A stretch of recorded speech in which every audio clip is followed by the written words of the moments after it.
Hello दोस्तों, कैसे हो आप सभी का हमारे YouTube channel crack exam with Deva and Vimal sir YouTube channel पर आपका स्वागत है।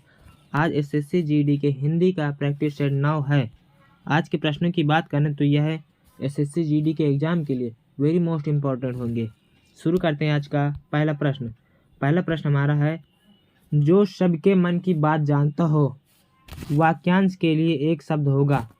ऑप्शन ए अंतर्वेदी, ऑप्शन बी अंतर्ज्ञानी, ऑप्शन सी अंतर्यामी, ऑप्शन डी अंतर्भाव। जो सबके मन की बात जानता हो वह अंतर्यामी कहलाता है। तो इसका सही ऑप्शन होगा ऑप्शन नंबर सी। जो सबके मन की बात जानता हो उसे अंतर्यामी कहते हैं। तो option number C correct option है। देखते हैं question number next. Question number 2, जो जीतने के योग्य हो वाक्यांश के लिए एक शब्द है। ऑप्शन ए जय, ऑप्शन बी जित, ऑप्शन सी जाई, ऑप्शन डी अजय। जो जीतने के योग्य हो उसे जय, ऑप्शन नंबर सही है इसका ए।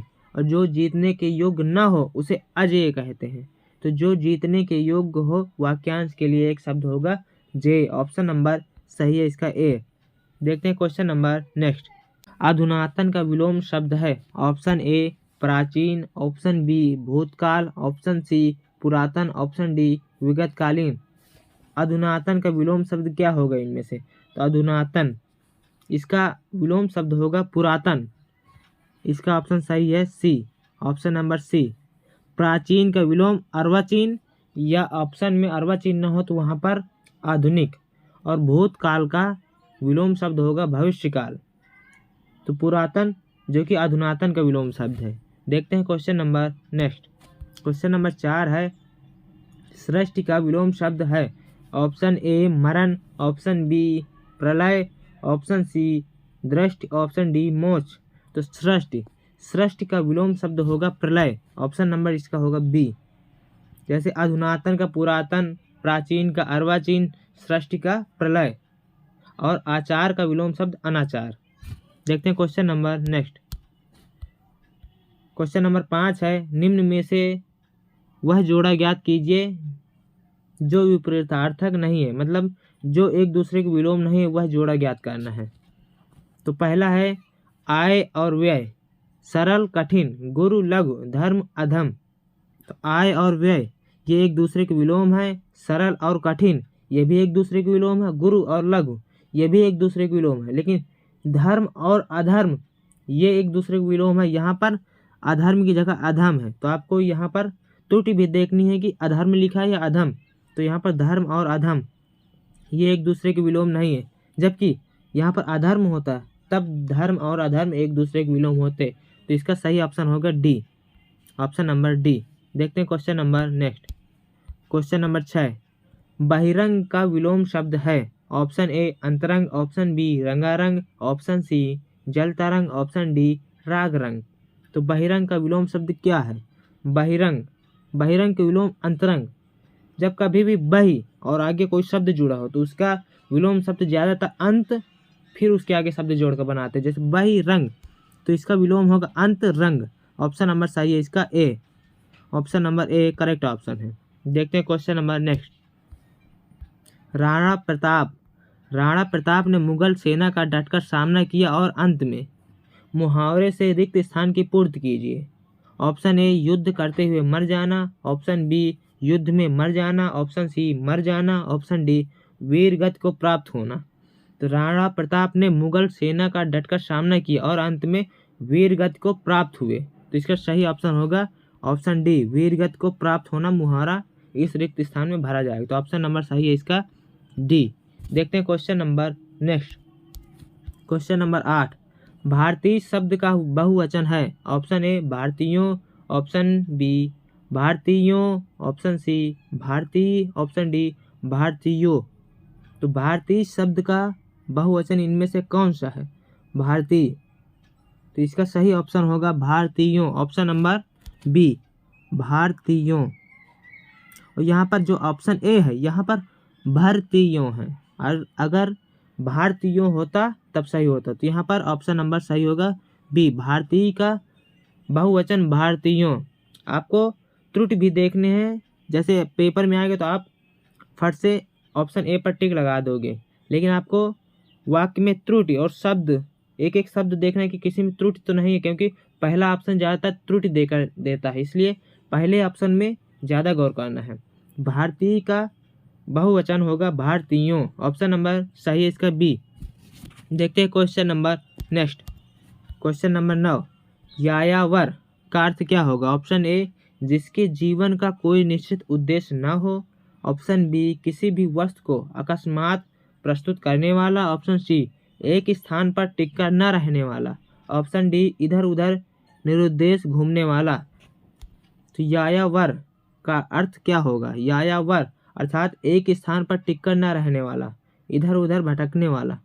मतलब एक स्थान पर जो टिक कर ना रहे उसे यायावर कहते हैं। इसका सही ऑप्शन होगा ऑप्शन नंबर सी, एक स्थान पर टिक कर न रहने वाला को यायावर कहते हैं। ऑप्शन नंबर करेक्ट है सी।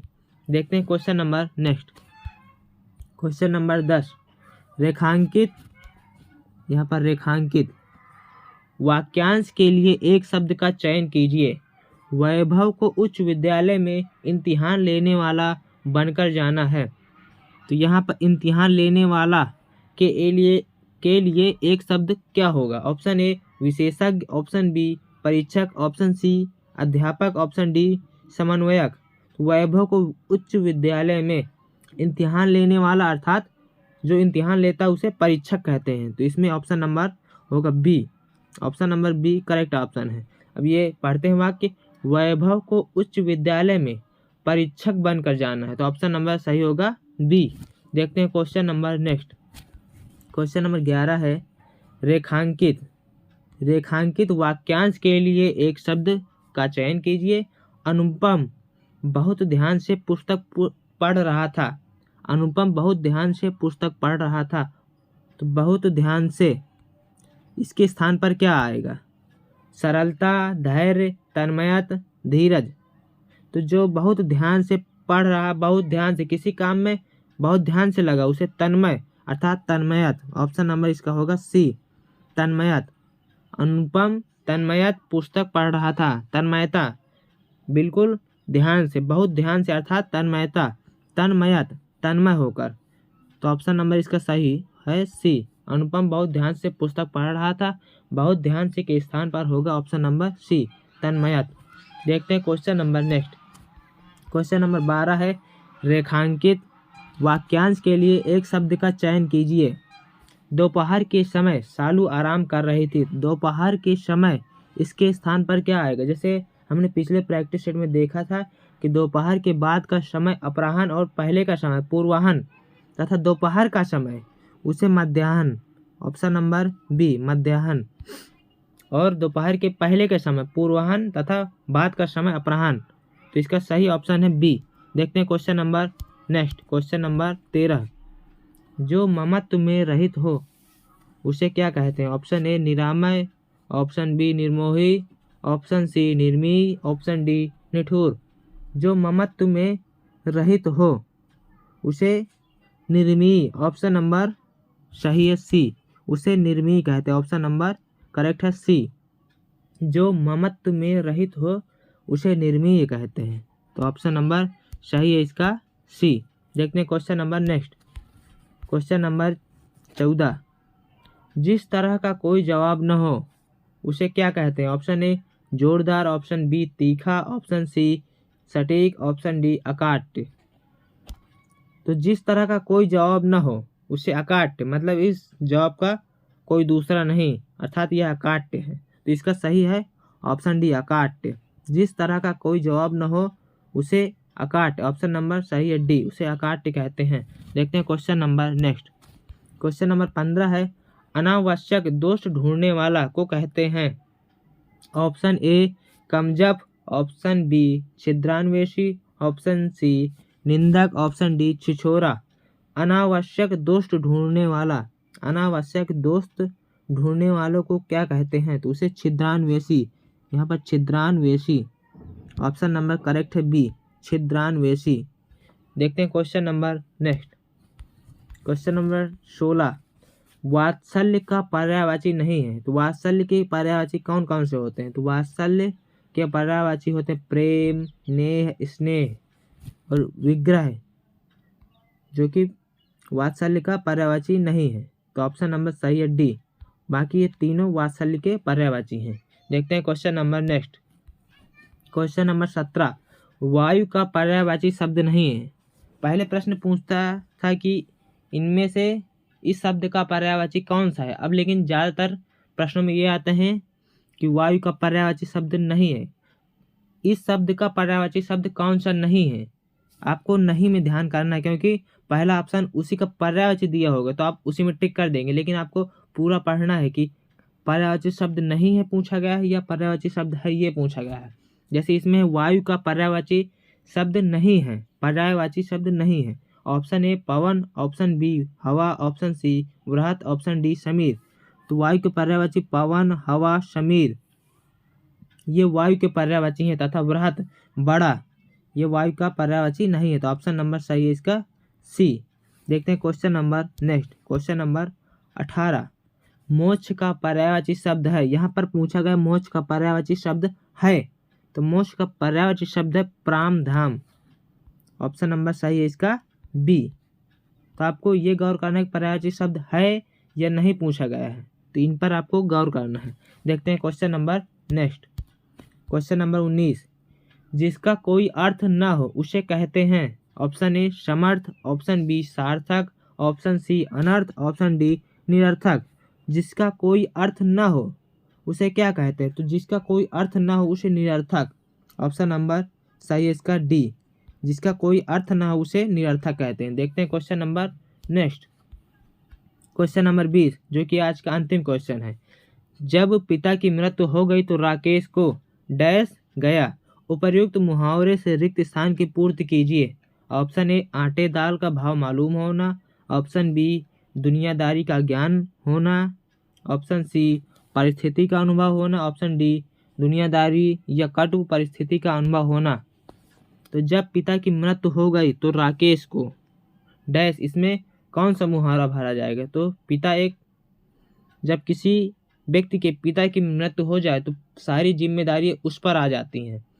तो जब पिता की मृत्यु हो गई तो राकेश को आटे दाल का भाव मालूम हो गया, मतलब सारी परिस्थितियां जो भी जिम्मेदारी थी वो अब राकेश के ऊपर आ गई, अर्थात आटे दाल का भाव मालूम हो गया। तो आटे दाल का भाव मालूम होना ऑप्शन नंबर सही है इसका ए। ऑप्शन नंबर सही है इसका ए।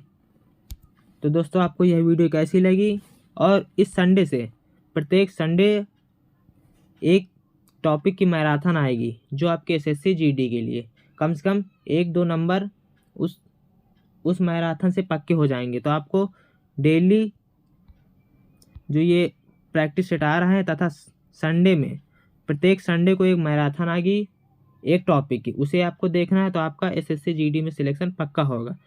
तो आपको यह वीडियो कैसी लगी, जैसी भी लगी हो कमेंट में लिखकर ज़रूर बताएं। अपने दोस्तों को अधिक से अधिक शेयर करें ताकि आपके एसएससी जीडी की तैयारी करने वाले दोस्तों को अधिक से अधिक लाभ मिले। Thank you for watching this video. Like, comment, share and subscribe. जय हिंद, टेक केयर, बाय बाय।